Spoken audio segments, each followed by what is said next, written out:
The bullet scam is back in the Philippines. If you do not know, the bullet scam is where employees at the airport would put shell casings in your suitcase and tell you that they found it there, meaning you have to go to prison unless you pay a heavy fine. They are planting bullets and scamming you to get money from you. And now there have been three employees that have been fired for tanim-bala, as known locally. Firing isn't good enough, says Joseph. Why haven't they been arrested and charged? That's what happens in the Philippines. Very few people are actually held accountable. Simply firing them is all they do, in most cases. This would be the same situation at hotels or restaurants when an employee is caught doing something criminal, like theft. But instead of being charged for theft, they simply dismiss them, at least for the time being. Oftentimes, they rehire them because in the Philippines, scamming a foreigner is like a badge of honor. When you come to the Philippines, every interaction you have with a Filipino must be taken as an opportunity for them to scam you. Think of it that way.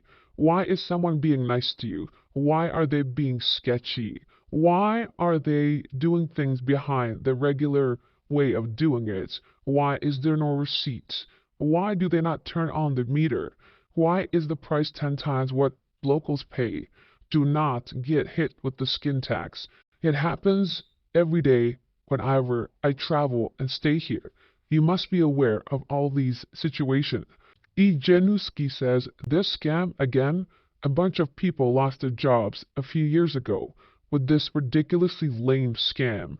Now they're doing it again. Must be so many jobs in the Philippines that you can risk your Naya job doing stunts like this. How clueless can you be? I do not believe it's a matter of being clueless. I believe it's a matter of no one holding you accountable. Also, that this happens at a much higher level. Do you think it takes only one person to commit a scam like this? Imagine being a baggage handler or someone working the screening section. Do you think it's possible to do all of this? Accuse someone of such a crime with just one person being involved? It's the employees, the supervisors, the managers. It goes really high up. And perhaps there is a syndicate involved where they know if they just keep hush hush, even if they get fired, they will get rewarded from the back end or regain the job at a different position. This happens quite often. They would fire you or just simply relocate you and send you to a different department, no different than the police in the United States. Omnipresent says that's not enough. The leaders up top who allow sideline activities should also be fired. The airports should have a zero sideline policy. For anyone who doesn't know, a sideline is a side hustle, usually at your place of work.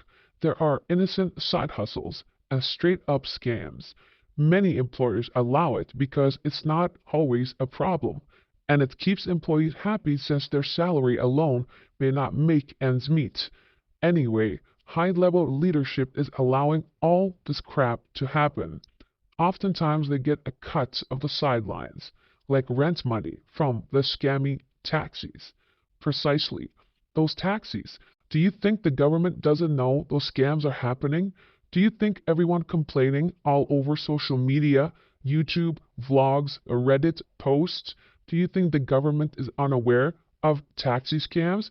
How hard is it to correlate the license plates with scams being done and simply revoking so no one would ever continue such scam? But they do not. They are all paid for it. The taxis that are lined up in front of the airport, they are part of the whole scam, along with airport officials, security guards, supervisors. They are all in on it. And to be completely fair, not only in the Philippines, but the Philippines is not paradise, is the point of this entire channel. There are extreme downsides. Imagine coming to a country wanting to explore what they call paradise, the beaches and the women, and without even leaving the airport, they have scammed you and hit you with such a massive accusation. This type of thing happened regularly. You need to be aware of it. Follow news, follow articles, follow this channel to get every story that may affect you. Subscribe, share, like, super thanks. Please, the YouTube overlords, we will continue with this channel. There's never going to be an end to any of this because I do not see this place becoming any better, not in my lifetime. If anything, it will become much worse since everything seems to be in shambles. Prices are going up, inflation is going up, rent is going up, crime, everything is going up, and not in a good way. It is increasingly becoming worse for the expat. There was recently another expat homeless. Often I see them in Angel City or other parts, major parts of this Philippines country, where they meet a woman, give her all their money, and end up with nothing. These stories are not made up. They are shared all across expat communities. You need to better educate yourself. Do not rely on a single woman to take care of you here. Anytime you see a red flag, run.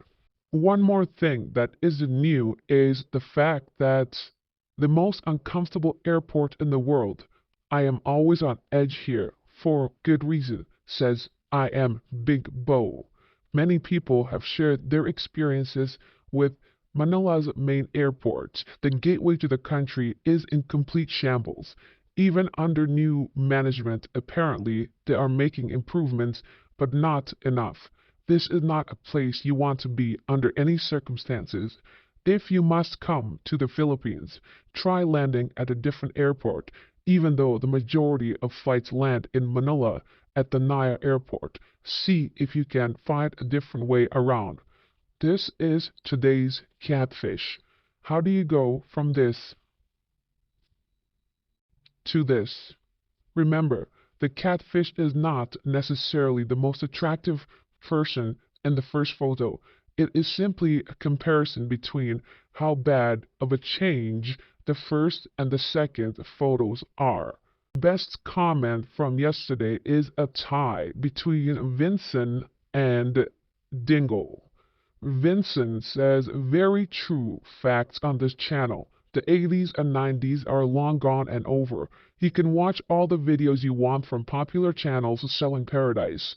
But coming here and seeing it live will give you the real wake-up call. Dingle says there's no connection, no good conversations. It's just always about them and what they need. Precisely. The women that most of you will have come here for are the bottom of the barrel, the lowest of the low, those in desperate need of your finances. The worst comment is from D. Filipino. You sound like a dork. You know that you probably got rejected. Yes, typical Filipino intelligence level. Resort to name calling. Thanks for watching. God bless.